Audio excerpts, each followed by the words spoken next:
Dalam perkembangannya di peradaban Jawa, tidak terlepas dari cerita kerajaan-kerajaannya di suatu wilayah bernama Gurit dan Tegal Babatan. Sebenarnya apa itu Gurit? Dan bekas apa Tegal Babatan itu? Gurit adalah makam seorang empu dan seorang anak yang memiliki darah keturunan Waliullah.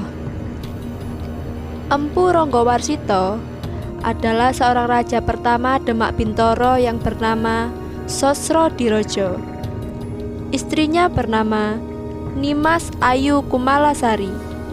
Beliau bukan ratu kerajaan Demak, melainkan seorang selir. Dalam perkawinannya dengan Nimas Ayu Kumalasari, beliau dikaruniai 2 anak laki-laki dan 1 anak perempuan. Anak-anak tersebut bernama Raden Sosroningrat, Raden Cokroningrat, Dewi Sangkrah. Setelah turun tahta, Raja Sosrodirojo pergi mengembara. Dalam pengembaraannya, beliau menetap di sebuah tempat dan membangun perkampungan kecil yang diberi nama Gurit atau Padepokan Senggorowati. Perkampungan kecil tersebut berubah menjadi sebuah kadipaten dengan nama Sorongsono. Letaknya berada di Tegal Babat yang dipimpin oleh Adipati Raden Sosroningrat. Dalam usia yang semakin tua, Raja Sosrodirojo bertobat dan menjadi seorang empu dan berubah nama menjadi Empu Ranggawarsita. Anak keduanya tetap bersama ibunya di Majapahit. Lalu Dewi Sangkrah menjadi seorang istri dari Tumenggung Surabaya dan dikaruniai seorang putra bernama Sawunggaling atau Joko Beret. Dari kisah inilah terlahirlah seseorang yang bernama Joko Dolok. Joko Dolok adalah Joko Lelono, putra dari Adipati Sorongsono, bersama seorang putri anak dari Adipati Sido Kamulan di kawasan Lamongan, yang sekarang arahnya di daerah Sukodadi. Adipati Sorongsono dikaruniai 3 orang anak, yaitu Joko Lelono atau Raden Pakih, Joko Bodo atau Raden Setiabudi, Joko Klantong atau Raden Linggajati. Adipati Sorongsono dikenal suka berburu binatang. Dalam perburuannya, beliau bertemu dengan seorang wanita yang bernama Nyi Damar Ayu, putri seorang empu yang bernama Wisi Maiso. Tempatnya sekarang kira-kira di daerah Buraburi. Dalam kisah percintaannya, di waktu Nyi Damar Ayu hamil, tetap tinggal di desa bersama ayahnya Empu Wisi Maiso. Nyi Damar Ayu kemudian melahirkan seorang putra yang diberi nama Joko Kabur Kanginan. Dalam kehidupannya, beliau tinggal bersama kakek dan ibunya Nyi Damar Ayu. Menginjak dewasa, Joko Kabur Kanginan masih menjadi seorang pengembala kambing.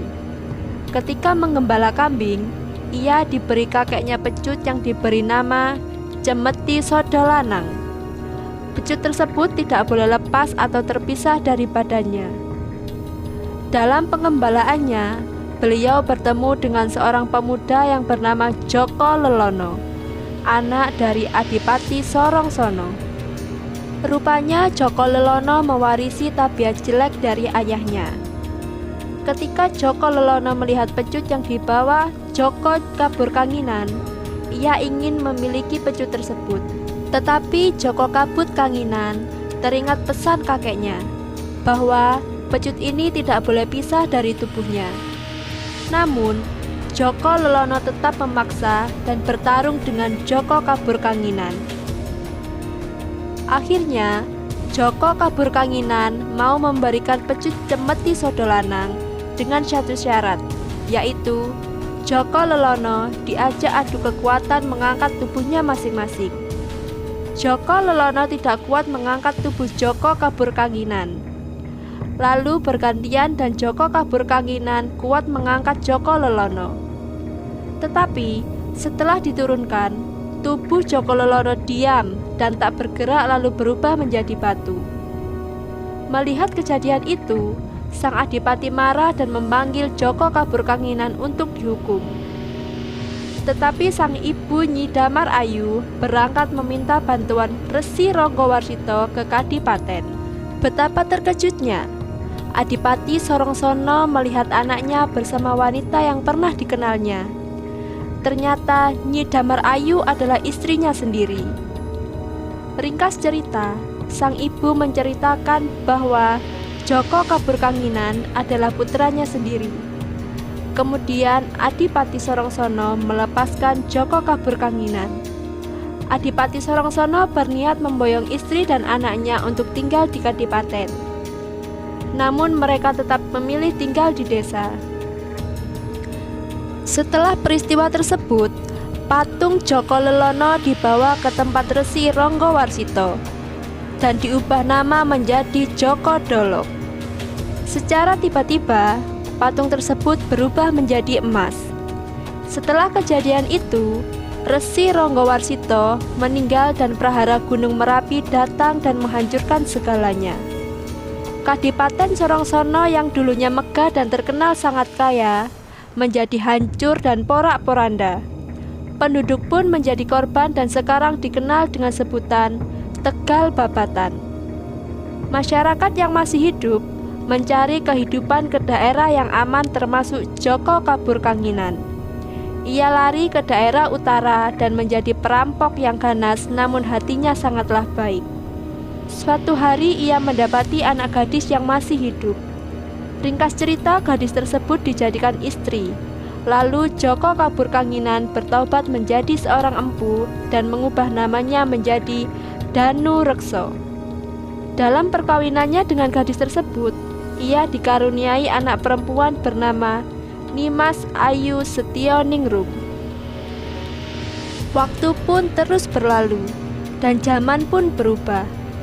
Para wali menyebarkan agama Islam di seluruh Nusantara. Lalu siapakah Syafi'i Syarif Hidayatullah? Dalam pengembaraan para wali menyebarkan ke arah selatan, lalu tibalah di hutan belantara. Di situ terlihat bekas sebuah perkampungan yang sudah hancur. Dan tak jauh dari perkampungan tersebut ada sebuah makam dan patung emas.